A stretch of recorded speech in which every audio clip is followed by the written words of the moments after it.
Good morning, all of you.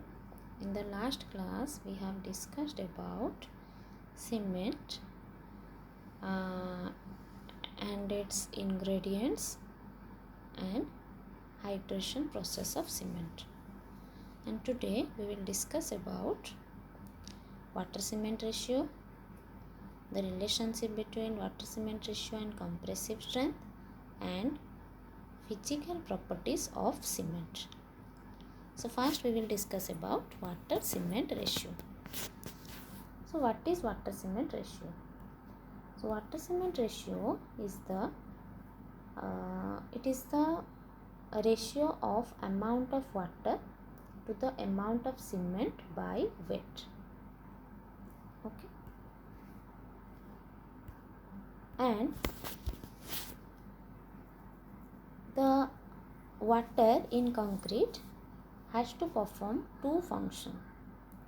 First one is it will cause the setting and hardening of concrete, and second one is it will lubricate the aggregates and it will make the concrete workable. Therefore, minimum quantity of water should be used to have a reasonable degree of workability, because the use of excess water, if we will use excess water, so it will occupy space in concrete, and after some time, on evaporation of water, voids are created, so which in turn affect the strength and durability of concrete. Therefore, minimum quantity of water should be used. Second point is Abram's law. So Duff Abram discovered the relationship between water cement ratio and strength. So according to Abram's law, the strength of a fully compacted concrete at a given age and normal temperature is inversely proportional to water cement ratio.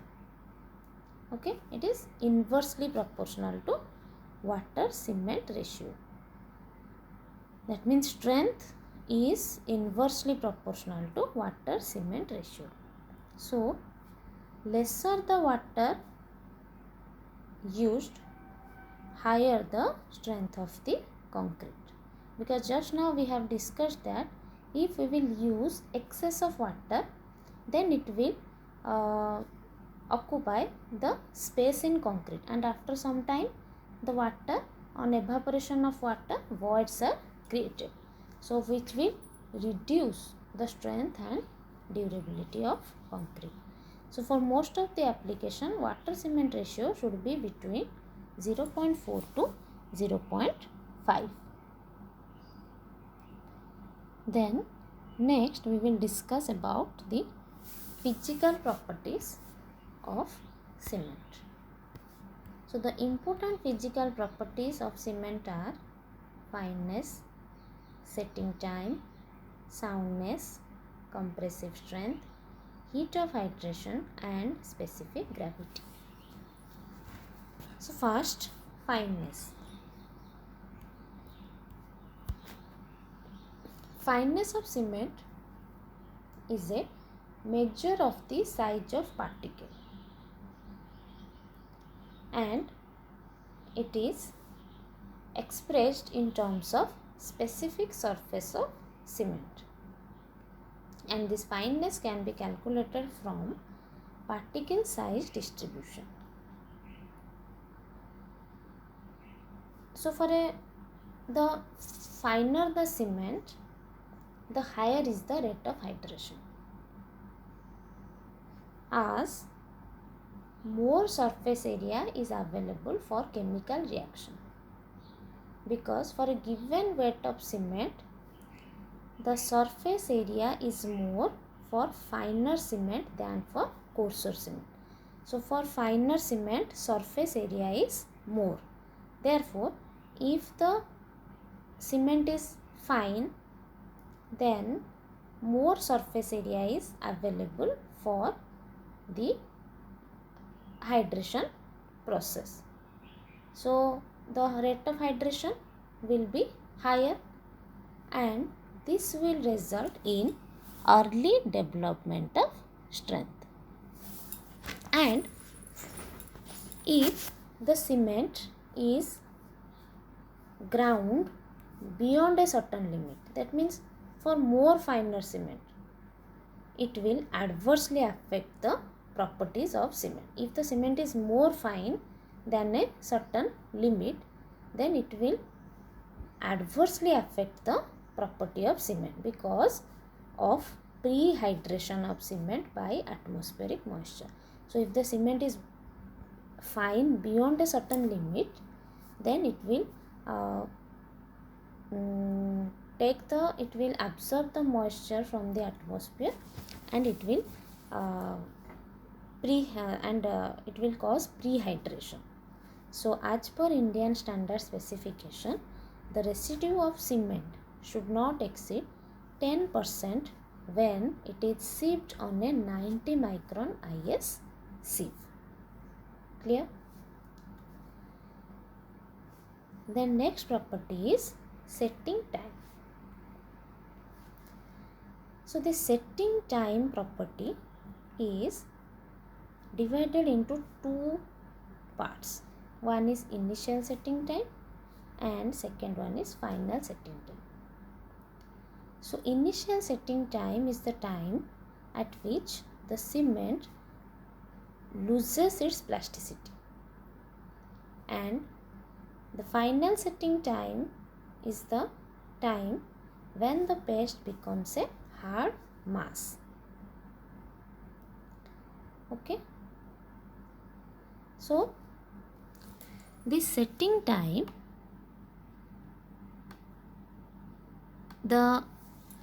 for proper concreting, this initial setting time must be sufficiently long,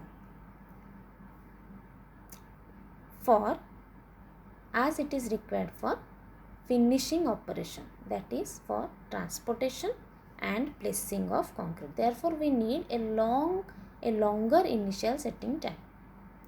And for an ordinary Portland cement, it is the initial setting time in case of ordinary Portland cement should not be less than 30 minutes, and for finals and the final setting time should not be more than 10 hours.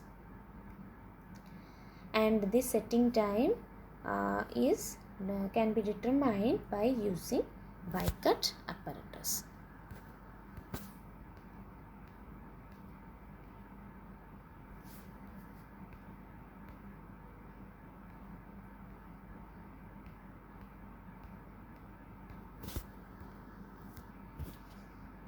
So next property is soundness.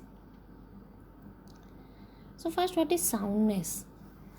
Soundness of cement can be defined as the ability to retain its volume after hardening. Okay, so that is soundness. So that it is the ability to retain its volume after hardening.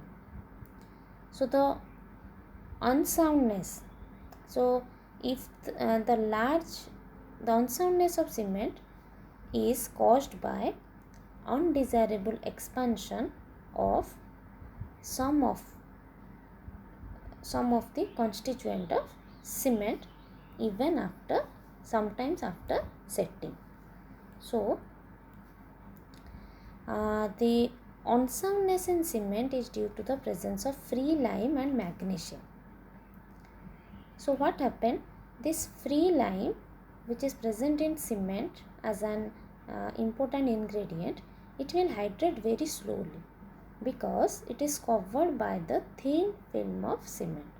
So this will prevent direct contact between lime and water. But after setting of cement, the moisture slowly penetrates into the free lime and resulting in its hydration.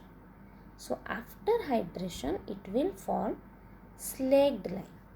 So this slaked lime occupy a larger volume.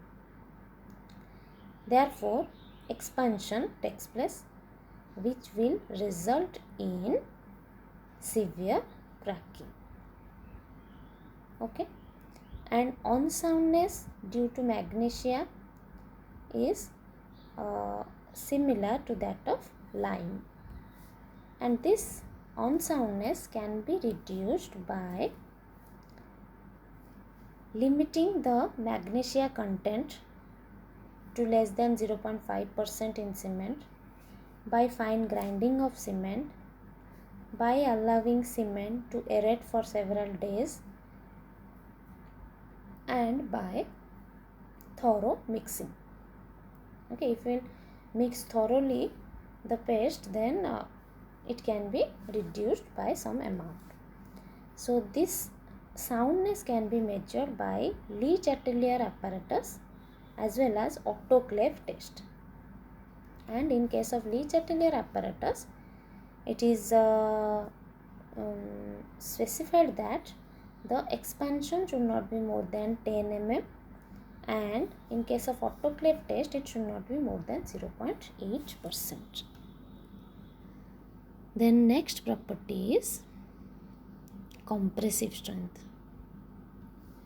So this compressive strength is one of the most important property of cement, and these are carried out by conducting conducting the compressive strength on standardized aggregate under fully controlled condition. So for this, we have to prepare cement mortar in the ratio of 1:3, and to fill them in mortar cubes of size 7.05 centimeter, and which are having and the area of this mold are nearly approximately 5000 mm square. And then after curing, these are tested under compression testing machine. So for ordinary Portland cement, the compression strength at 3 days and 7 days of curing shall not be less than 16 MPa and 22 MPa respectively. So after 7 days, after 3 days, it should not be less than 16 MPa, and after 7 days, it should not be less than 22 MPa. Then next property is heat of hydration. So heat of hydration is defined as the quantity of heat in calories per gram of hydrated cement, which is liberated on complete hydration at a given temperature, and different cement compounds will hydrate at different rate. So for a normal cement generally produces approximately 90 calories per gram heat in 7 days and 90 to 100 calorie per gram in 28 days.